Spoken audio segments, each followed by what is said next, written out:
Hi dears, welcome to our YouTube channel. അപ്പോൾ ഇന്ന് ഹസബേബിയുടെ birthday ആയിരുന്നു. കഴിഞ്ഞിട്ട് വീഡിയോ അപ്ലോഡ് ചെയ്യാമെന്ന് വിചാരിച്ചു. പിന്നെ തലേ ദിവസമാണ് നമ്മൾ കാത് കുത്തിയത്. ഇട ദിവസം ആയതുകൊണ്ട് നമ്മൾ ആ ഡേറ്റ് വച്ചില്ലായിരുന്നു. സൺഡേ ആണ് എല്ലാവരും വന്നത്. അപ്പോൾ തലേദിവസം ഉമ്മയുടെ കോസ്റ്റ്യൂമിനനുസരിച്ച് നമ്മളൊരു തീം ചെയ്ത് കുറച്ച് ഫോട്ടോസും കാര്യങ്ങളൊക്കെ എടുത്തായിരുന്നു, പണ്ടത്തെ കാതുകുത്ത് മോഡലാക്കാൻ വേണ്ടിയിട്ട്. അത് കഴിഞ്ഞിട്ട് നമ്മൾ ഡ്രസ്സ് ചേഞ്ച് ചെയ്തിട്ട് നേരെ ജ്വല്ലറി പോയിട്ട് കുത്താൻ വേണ്ടി പോയിട്ടോ. അപ്പോൾ അവിടെ നിന്ന് തന്നെയാണ് നമ്മളൊരു ഇയറിങ്സ് സെലക്ട് ചെയ്ത് അവിടെ വെച്ചിട്ട് തന്നെയാണ് കുത്തിയത്. പെരുമ്പാവൂരൊരു ഷോപ്പിലാണ് കേട്ടോ. മൂത്താളുടെയും അവിടെ തന്നെയാണ് നമ്മൾ ചെയ്തത്. മൂത്താളുടെയും 1 വയസ്സായപ്പോൾ തന്നെ നമ്മൾ കാതുകുത്തിയായിരുന്നു. ഷൂട്ടല്ല ചെയ്തത്, ഡയറക്റ്റ് കുത്താണ് ചെയ്തത് കേട്ടോ. ഹസബേബി നല്ല ഹാപ്പിയിലാണ്, എന്താണെന്നറിയില്ലല്ലോ. അപ്പോൾ ഞാനും വാപ്പായും ഉമ്മായും മൂത്ത ബേബിയുമാണ് കേട്ടോ പോയത്. അപ്പോൾ അത് അവരുടെ വകയായിരുന്നു ഇയറിങ്സ്. കാതുകുത്ത് അവരുടെ വകയായിരുന്നു. വാപ്പായാണ് ബേബിനെ പിടിച്ചേക്കുന്നത്. മൂത്ത ആളുടെ വാപ്പ തന്നെയാണല്ലോ ചെയ്തത്. ഈ ചേട്ടൻ തന്നെയാണല്ലോ ചെയ്തത്. ഈ ടൈമിൽ ആർക്കൊന്നും മനസ്സിലാവുന്നുണ്ടായിരുന്നില്ല. പെണ്ണും വെച്ചിട്ട് ചെയ്യുമ്പോൾ ആൾ അനങ്ങാണ്ടിരിക്കുകയായിരുന്നു. അത് കഴിഞ്ഞിട്ട് ഇയറിങ്സ് ജസ്റ്റ് ഒന്ന് പ്രസ് ചെയ്യപ്പോൾ തന്നെ ആൾക്ക് മനസ്സിലായി എന്തോ കാര്യമായിട്ട് നടക്കുന്നുണ്ടെന്ന്. അപ്പം തന്നെ നല്ല കരച്ചിലായിരുന്നു.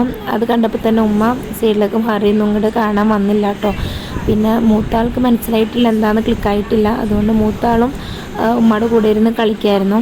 പിന്നെ ഞാനും വാപ്പായും മാത്രമാണ് അവളുടെ അടുത്തുണ്ടായിരുന്നത്. ഞാനാണ് വീഡിയോ എടുത്തത്. പിന്നെ വീട്ടിൽ നിന്ന് പോന്നപ്പോൾ കുറച്ച് പാല് ബോട്ടിലാക്കിയിട്ടുണ്ടായിരുന്നു. പിന്നെ കളിപ്പാട്ടും എടുത്തിട്ടുണ്ടായിരുന്നു. അപ്പോൾ ടോയ്സ് ഞാൻ ഇങ്ങനെ ജസ്റ്റ് ഇങ്ങനെ ഷെയ്ക്ക് ചെയ്ത് കാണിച്ച് കൊടുക്കുന്നുണ്ടാക്കുക. പക്ഷെ അതൊന്നും ശ്രദ്ധിക്കണില്ല, നല്ല കരച്ചിലായിരുന്നു. അപ്പോൾ നല്ല ബലം പിടിച്ചാണ് ഇരിക്കുന്നത്. കാരണം വെച്ചാൽ തട്ടിക്കഴിഞ്ഞ് കഴിഞ്ഞാൽ പിന്നെ വലിയ ബുദ്ധിമുട്ടായിരിക്കുമല്ലോ എന്ന് വിചാരിച്ചു. പിന്നെ വീട്ടിൽ വന്നിട്ട് പായസം വെക്കാമെന്ന് വിചാരിച്ചു. സിസ്റ്റർ ഇൻ ലോയൊക്കെ വന്നിട്ടുണ്ടായിരുന്നു. പിന്നെ നുറുക്കോതമ്പ് കേട്ടോ പായസം വെച്ചത്. അതെല്ലാം കഴിഞ്ഞ് എല്ലാവരും ആ ടൈമായിപ്പോൾ എല്ലാവരും വന്നിട്ടുണ്ടായിരുന്നു. എല്ലാവരും എന്ന് വെച്ചാൽ ഫാമിലി മെമ്പേഴ്സ് മാത്രം വന്നിട്ടുണ്ടായിരുന്നു. പിന്നെ നമ്മുടെ ബർത്ത്ഡേ സെലിബ്രേഷൻ്റെ ആണ് കേട്ടോ. കേക്ക് നാത്തൂൻ്റെ വകയായിരുന്നു കേക്ക് കൊണ്ടുവന്നത്. ആൾ ആദ്യം ഒരു ഡ്രസ്സ് ഇടിപ്പിച്ചായിരുന്നു. അത് കഴിഞ്ഞിട്ട് എല്ലാവരും വന്നതിന് ശേഷം ഡ്രസ്സ് ചേഞ്ച് ചെയ്ത് നമ്മൾ ബർത്ത്ഡേ ഡ്രസ്സ് ഇടായിരുന്നു ചെയ്ത് കേട്ടോ. കേക്ക് ഉണ്ടായിരുന്നു, നട്ടി ബബിൾസിൻ്റെ കേക്കായിരുന്നു. മുറിക്കുന്നതിന് മുമ്പ് ആൾ കൈയിട്ട് വാരി മുഖത്താകെ തേച്ച ഫോട്ടോസാണ് പോയി കാണുന്നത്. അടിപൊളി പ്രോഗ്രാമായിരുന്നു, എല്ലാവരും വന്നിട്ടുണ്ടായിരുന്നു. പിന്നെ നമ്മളൊരു ബോക്സൊക്കെ ചെയ്തിട്ടുണ്ടായിരുന്നു. അതിൻ്റെ കുറച്ച് ഫോട്ടോസും കാര്യങ്ങളൊക്കെ എടുത്തു. അത് കഴിഞ്ഞിട്ടാണ് നമ്മൾ ഫുഡ് കഴിക്കാൻ ചെന്നത്. ബേബിയുടെ ഡ്രസ്സ് ചേഞ്ച് ചെയ്തിട്ട് ബേബിക്കും ഫുഡ് കൊടുത്തു. ആൾക്ക് ഉറങ്ങി എണീറ്റപ്പോൾ നല്ല വിശപ്പും കാര്യങ്ങളൊക്കെ ഉണ്ടായിരുന്നു.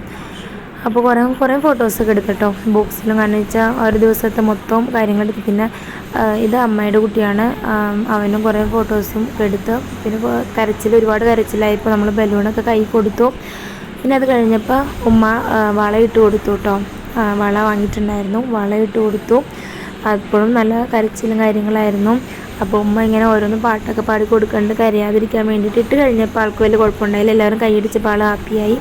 അത് കഴിഞ്ഞപ്പോൾ പിന്നെ സിസ്റ്റർ വന്നിട്ട് ചെയിൻ കെട്ടിക്കൊടുത്തു. അത് ആൾക്ക് വലിയ കുഴപ്പമൊന്നും ഉണ്ടായിരുന്നില്ല. കാരണം ചിലവരും എല്ലാവരും കൈയടിക്കണോണ്ട് അതിലും ശ്രദ്ധ ഇങ്ങനെ കോൺസെൻട്രേറ്റ് ചെയ്തിരിക്കുകയായിരുന്നു കേട്ടോ ആളോ. അത് കഴിഞ്ഞിട്ട് പിന്നെ ഉമ്മ പാട്ടൊക്കെ പാടി. അപ്പോൾ നല്ല ഹാപ്പിയായി ആൾ. അപ്പോൾ പുറമേലുള്ളവരും ചിരിക്കാനുണ്ട്. അപ്പോൾ ആളും നല്ല ഉഷാറായി, എല്ലാവരും കൈയടിച്ചു. അപ്പോൾ ആളും അതിൻ്റെ ഒപ്പം ഇരുന്ന് കൈയടിക്കാൻ തുടങ്ങി. ഉമ്മ പാട്ട് പാടുന്നതനുസരിച്ച് ആളും കുറച്ച് വർത്താനം കാര്യങ്ങളൊക്കെ പറയുന്നുണ്ടായിരുന്നു. അത് കഴിഞ്ഞിട്ട് പിന്നെ രാത്രി ആയിട്ടാണ്ടോ എല്ലാവരും നമ്മുടെ വീട്ടിൽ നിന്ന് പോയത്. പിന്നെ എൻ്റെ ഫ്രണ്ടും ഹസ്ബൻഡും ഒക്കെ വന്നിട്ടുണ്ടായിരുന്നു. അപ്പോൾ ഇത്രയേ ഉള്ളൂ. നമ്മുടെ വീഡിയോ ആദ്യമായിട്ട് കാണുന്നവരാണെങ്കിൽ ഒന്ന് സബ്സ്ക്രൈബ് ചെയ്ത് സപ്പോർട്ട് ചെയ്യാൻ മറക്കരുത്. താങ്ക്